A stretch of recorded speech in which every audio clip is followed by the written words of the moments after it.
let's get on with the content. I've said enough. Again, let us know if there's anything we can do to make your event more beneficial. I'm going to call up Nick Lurie. Okay, thanks, Steve.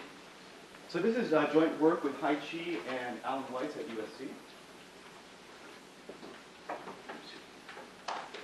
Let me introduce you to Justin McMurray. Justin lives in Keller, Texas. He spends approximately 20 hours a week on the Verizon Community Forum, helping other consumers with all kinds of problems. He spends 20 hours a week on a for-profit community forum helping other consumers. Justin doesn't get paid. So one might ask, is Justin crazy? This is called the 1-9-90 rule, right? 1% contribute, 9% comment on other people's contributions, and 90% lurk. So that 1% is really, really valuable. Justin is extremely valuable for Verizon. How does one evaluate the value of contributions from people who you don't know? So these are all strangers. You don't know them, right? And anybody on an email list in their neighborhood community where you get recommendations of like plumbers and painters and stuff? So in this paper, we really argue that people, in the absence of traditional cues to quality of information, they actually look at behavior. So for example, how fast did they respond to me? How much information did they give me? How much back and forth was there? Okay. How good a job have they done in the past? Okay. Behavior matters. So the faster you respond, the more interactivity there is, the more stuff they give you, the more value, and value is measured by points that are allocated to the people who respond. So in many of these forums, people use points to reward good contributions. We also find that people might have two goals. One might be learning, one might be decision-making. For learning, they care more about kind of very narrow history in a given category. For decision-making, they actually prefer broader experience across multiple categories. So the kind of experts that you look for might depend on your goal. Different people have different motivations for contributing to these forums. So not everyone has the same reason for being there. 2, motivations can be identified through prior behavior. So we're going to argue that by examining their past behavior, you can actually see what their motivations might be. So there's a kind of a link between why you're there and what you do.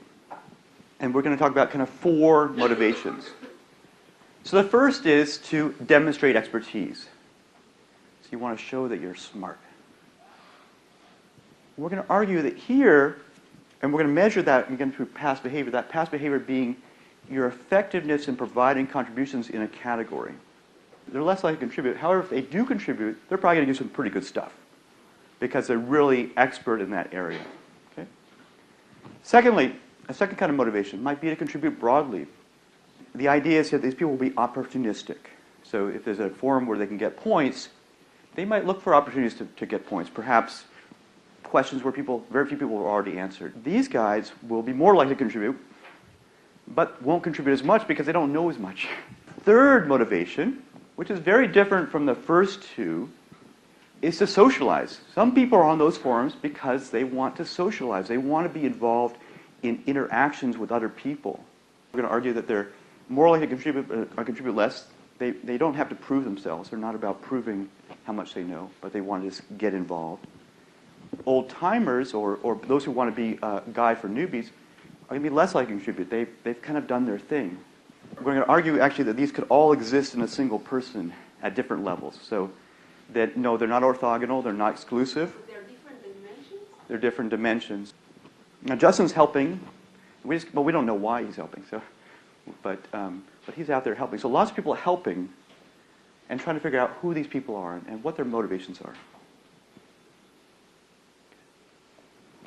So just kind of summarize, think about 4 motivations. First being to demonstrate expertise, second to contribute broadly, the third to socialize, and the fourth to help out newbies. Okay? Then we have these symbolic incentives.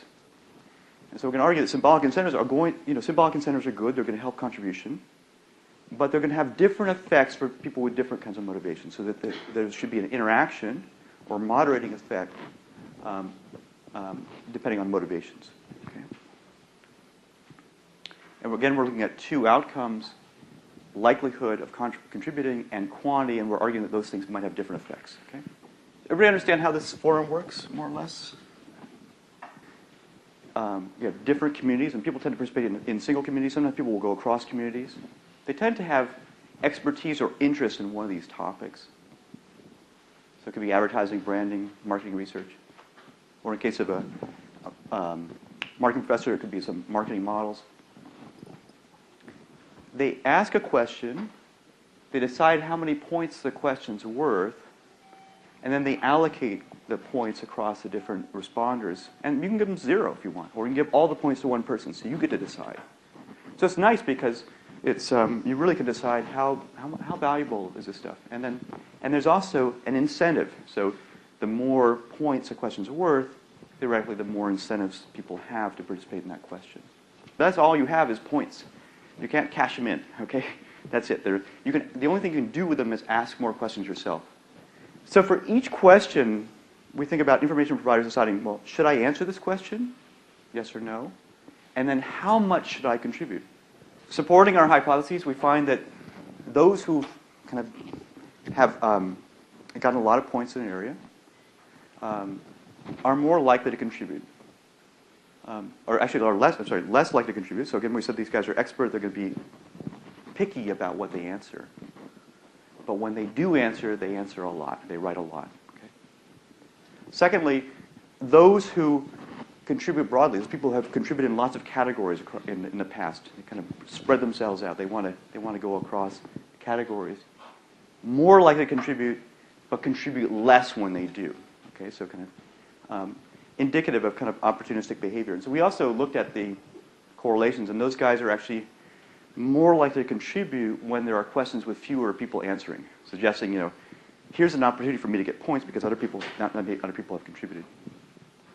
In terms of socializing, and we find that those people are more likely to contribute, but also don't contribute as much when they do. And again, looking at the correlations there, those people are more likely to contribute on questions in which there's lots of people. So suggesting they have this kind of socialized. So in the future, not just the past, but in the future, they like to be involved in social questions.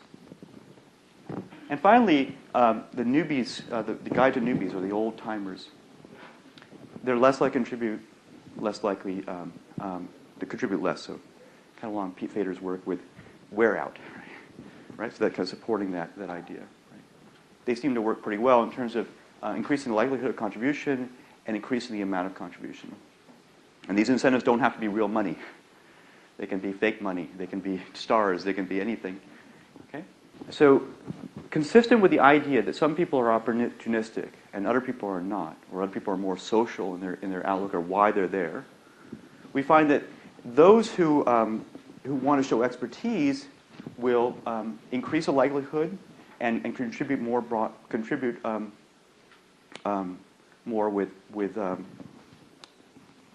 more with incentives. Okay. So both people who are experts and who have contributed broadly are motivated by incentives to contribute more and to be more likely to contribute. So those two sets of motivations are incentivized, or incentives work for those two motivations. On the other hand, in terms of likelihood, for social and guides, so those two motivations where we said that they were really more socially motivated, they're not affected by incentives. So having more incentives, having more points for a question does not increase the likelihood those people will contribute. And so maybe this is a signal of importance. Maybe when you put a lot of points in your question, you're saying, hey guys, I need some help here. And come in and help me. You've been around a long time, and they respond to that. Okay? They're not responding, they're not more likely, but if they do decide to come in, they'll give you more. Okay? These different motivations seem to have different effects on the likelihood and amount. So what motivates someone to contribute may have different effects on the amount that they give. So for those who are opportunistic, what's in it for me those people, for example, who want to show they're experts, those people who want to contribute broadly across things, highly motivated by incentives like points. On the other hand, if your goal is to be there and socialize and make connections, maybe the points, first of all, they're not going to increase your likelihood and actually might decrease how much you contribute because you're like, I'm not here for points, I want to socialize. So who are you going after might be an important managerial question. Are you going after the experts? Are you going after the socialites?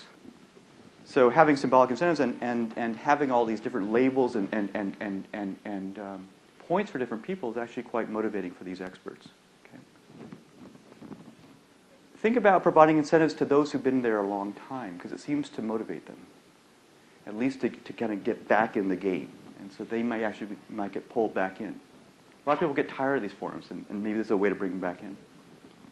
And finally, how do you, and this is a real challenge, how do you encourage social connections for those who are there for social reasons without using symbolic incentives?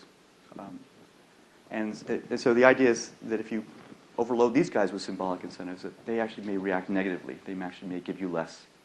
Okay. So that's the talk. Any questions? Excellent. All right, Thanks thanks. very much.